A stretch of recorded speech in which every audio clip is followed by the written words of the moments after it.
नमस्कार, आपका नए और प्रेस वीडियो में हार्दिक स्वागत है। आज केंद्रीय कर्मचारियों व पेंशनर्स के लिए बड़ी खुशखबरी आई है। जी हां, सरकार से सभी केंद्रीय कर्मचारियों व पेंशनर्स को 18 माह की बकाया डी एरियर की सौगात।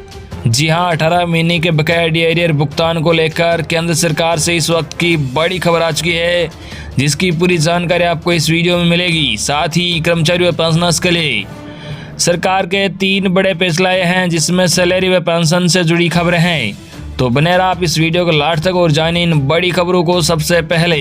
इससे पहले अगर आपने अभी तक भी इस वीडियो पर एक लाइक नहीं किया हो तो एक लाइक कर दीजिए, क्योंकि आपका एक लाइक ही हमारी मेहनत का फल होता है।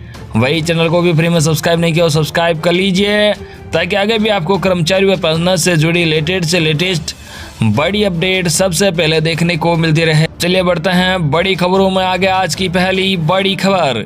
जी हां, कोरोना के बढ़ते खतरों को देख केंद्र सरकार ने कर्मचारियों को दिया वर्क फ्रॉम होम, जारी की नई गाइडलाइंस। जी हां, आपको बता दें कि देश में कोविड-19 मामलों में वृद्धि के साथ केंद्र सरकार ने अपने ओवरसीव के स्तर से नीचे के 50% कर्मचारियों घर से काम करने की अनुमति दी है। इसके अलावा गर्भवती महिलाओं और विकलांग लोगों को कार्यालयों में आने से छूट दी गई है। केंद्र के आदेश में कहा गया है कि ओवरसीव के स्तर से नीचे के सरकारी कर्मचारियों की शारीरिक उपस्थिति वास्तविक संख्या के 50% तक सीमित होगी और शेष 50% घर से काम करेंगे। भारत में कोरोना वायरस के ओमिक्रॉन वेरिएंट के साथ साथ कोविड-19 मामलों में तेज वृद्धि देखी जा रही है। केंद्रीय स्वास्थ्य मंत्रालय के आंकड़ों के अनुसार अब तक 1700 से अधिक लोग कोरोना वायरस के ओमिक्रॉन वेरिएंट से संक्रमित हो चुके हैं। इसलिए केंद्र ने कोविड संचरण के प्रसार को रोकने के लिए कई उपायों को लागू किया है। कल इसने सरकारी कार्यालयों और कर्मचारियों के लिए वायरस को रोकने के लिए दिशा निर्देश जारी किए हैं।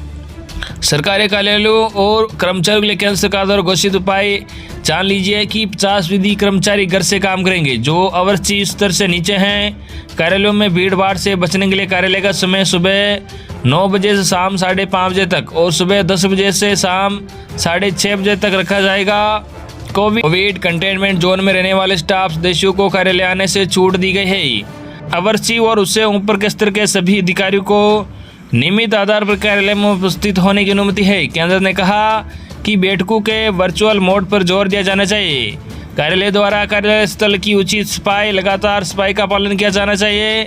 इसके अलावा विभागों के प्रमुखों को यह भी सुनिश्चित करना चाहिए कि कार्यालय के अंदर कोई भीड़ भाड़ न हो। सभी कर्मचारियों को कोविड उपयुक्त व्यवहार का कड़ाई से अनुपालना सुनिश्चित करना होगा। इसमें बार हाथ धोना होगा, मास्क पहनना और हर समय सोशल डिस्टेंसिंग का पालन करना शामिल है। वही अगली बड़ी खबर आपको बता दें कि नए साल में केंद्रीय कर्मचारियों की बड़ी 21,000 तक सैलरी, डीए में भी 3% की बढ़त। जी हां, आपको बता दें कि साल 2022 केंद्रीय कर्मचारियों और पेंशनर्स के लिए बड़ी खुशखबरी लेकर आया है। सरकार ने एक बार फिर इन कर्मचारियों और पेंशनर्स को डीए में 3% बढ़त की बात की है। इस बढ़ोतरी के बाद केंद्रीय कर्मचारियों का डीए मौजूदा 31% से बढ़कर 34% हो जाएगा। हालांकि केंद्र सरकार की तरफ से अभी तक इसकी पुष्टि नहीं हुई है। 3% बढ़ेगा केंद्रीय कर्मचारियों व पेंशनर्स का महंगाई भत्ता डीए और डीआर। जी हां, नए साल में केंद्रीय कर्मचारियों व पेंशनर्स को 3% महंगाई भत्ता बढ़ने जा रहा है। इससे उनके वेतन में करीब 21,000 रुपये की बढ़त होगी। वही सरकार फिटमेंट फैक्टर को भी बढ़ाने की बात कर रही है। इस फिटमेंट फैक्टर के बढ़ने से कर्मचारी के वेतन में 8,000 रुपये तक की बढ़त हो सकती है। संभावना जताई जा रही है कि इस नए साल के मौके पर प्रधानमंत्री मोदी इन दोनों पर फैसला ले सकते हैं। वही अगली बड़ी खबर। जी हां, 48 लाख केंद्रीय कर्मचारियों और 65 लाख पेंशनर्स को मिलने वाला है बड़ा तोहफा। जी हां, खाते में 2 लाख तक डालेगी सरकार एरियर। जी हां, आपको बता दें कि केंद्र सरकार के 48 लाख से अधिक कर्मचारियों और पेंशनर्स को जल्द ही नए साल का बम्पर तोहफा मिलने जा रहा है। केंद्र सरकार इस महीने महंगाई भत्ते के एरियर का भुगतान कर सकती है। सरकार पिछले 18 महीने घट के डी एरियर का एक साथ भुगतान करने की तैयारी में है। अगर ऐसा हुआ तो आने वाले दिनों में केंद्रीय कर्मचारियों को एक बार में 2 लाख रुपए से अधिक की मोटी रकम हाथ लग सकती है। 18 महीने से पेंडिंग है डीए का भुगतान। जी हां, एक सरकारी रिपोर्ट के अनुसार 1 मार्च 2019 को केंद्र सरकार के कर्मचारियों की संख्या 48 लाख से अधिक थी। कोविड के चलते पैदा हुए हालात के कारण डीए का भुगतान 18 महीने से पेंडिंग है।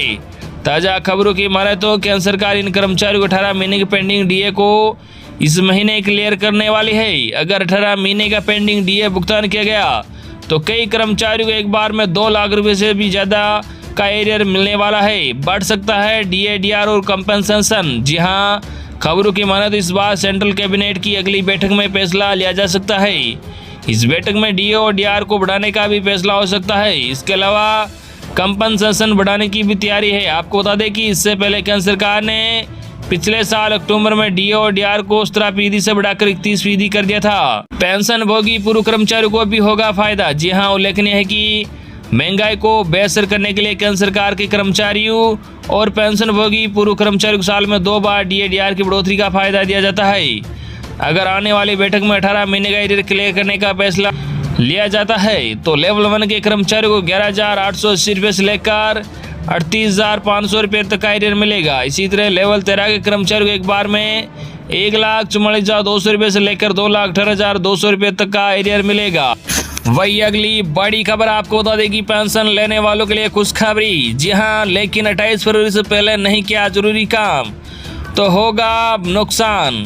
जी हाँ, आपको बता दें कि जिन पेंशन धारकों ने अभी तक अपना जीवन प्रमाण पत्र संबंधित बैंक में दाखिल नहीं किया है उनके लिए अच्छी खबर है। ऐसे लोगों के लिए सरकार ने जीवन प्रमाण पत्र दाखिल करने की आखिरी तारीख को बढ़ा दिया है। सरकार ने कोविड-19 महामारी के मद्देनजर केंद्र सरकार के पेंशन भोगियों के लिए जीवन प्रमाण पत्र जमा करने की समय अवधि 28 फरवरी 2022 तक बढ़ा दी है।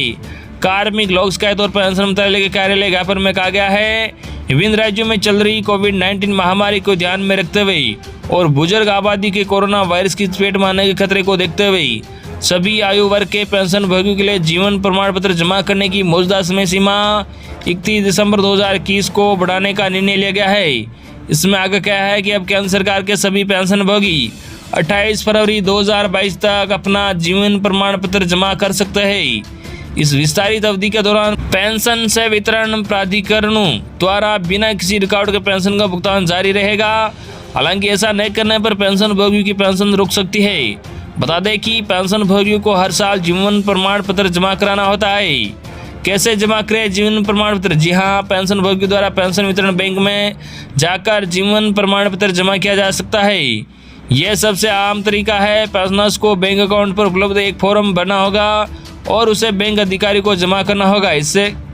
इसके अलावा अगर आपको बैंक डोर सर्विस देता है तो आप उसका इस्तेमाल करके भी अपना जीवन प्रमाण पत्र जमा करा सकते हैं। तो ये थी आज की लेटेस्ट और बड़ी खबरें जो हमने आप तक पहुँचाई है।